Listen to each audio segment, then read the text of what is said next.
Happy Valentine's Day, everyone! Woo! I hope you're having a great day because I sure am. Yeah. Anyway.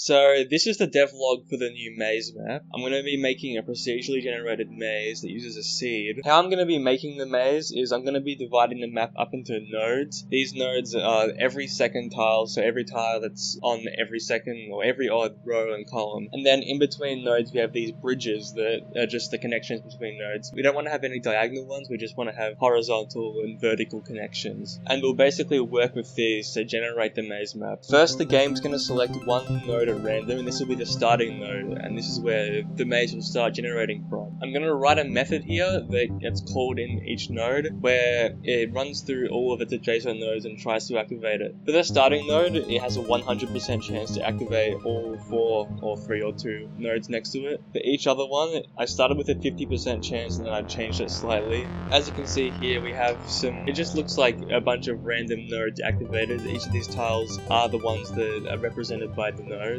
But as you can also see, none of the tiles are connected, they're all just individual, so we need to work on that. Each node contains a reference to which tile it represents. So when a node activates an adjacent tile, it creates a bridge tile at the average of both nodes' tile coordinates. Here we have a maze that looks kind of good, but we still have some random floating bits that are disconnected from the main part. There are 2 reasons that this happened. The first reason is I forgot to make it so that bridges spawn from the starting node. Second of all, the map size is currently an even number. For the maze map, I'm going to cheat and just make the map size 1 bigger than what it actually should be. That way we get an odd number and all the nodes are on the edges of the map, so there's no cutoff. And that makes the mazes look much better. But there's still a problem, and that's that sometimes the mazes generate way smaller than the actual map. Like, you'll have some mazes that are taking up the entire map, and then you have some that are just a tiny little section with a few nodes activated. I implemented 2 things to remedy this. Both use a minimum node count, which is proportional to the square of the map size, and it checks to see if the number of nodes that have been activated exceeds the minimum node requirement. In each individual node, I did a test to see how many nodes that are activated.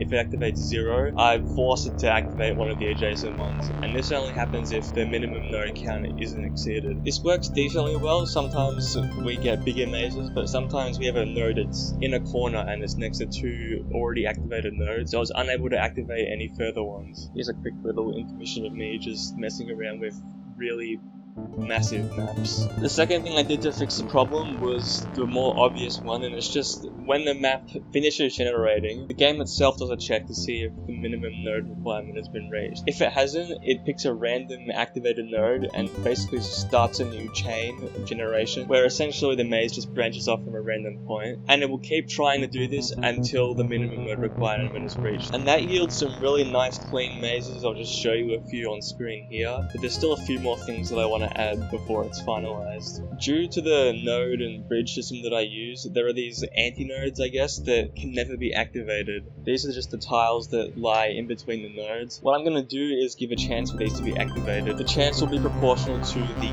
cube of the amount of adjacent tiles. That is a mouthful, oh my god. So if we have a square with the hole in the middle, it's going to be a pretty high chance. If there's just like a C shape, it's going to be a lot lower. If there's just 2 on either side, it's going to be even lower, etc. The other mazes just have a lot more variety, and they're a lot more than just these random labyrinth lines that just sprawl over the map. Last thing I need to do is pass the seed through to the clients at the start of the game. Obviously, since we want them to have the same map as the host, because why wouldn't you? And that's all for the maze map. I'll just flash some of the maps that I randomly created on screen if you want to see. Next update is coming soon. Only 1 more map I gotta make. I'm gonna make some more songs. I've already made 1, so I want to make 2 more for the soundtrack. I'm also implementing controller support. That's about halfway done, and that's gonna be in the game for the next update. Thanks for watching. Remember to hit the dislike button, unsubscribe, and leave a negative comment down below. Yeah, bye.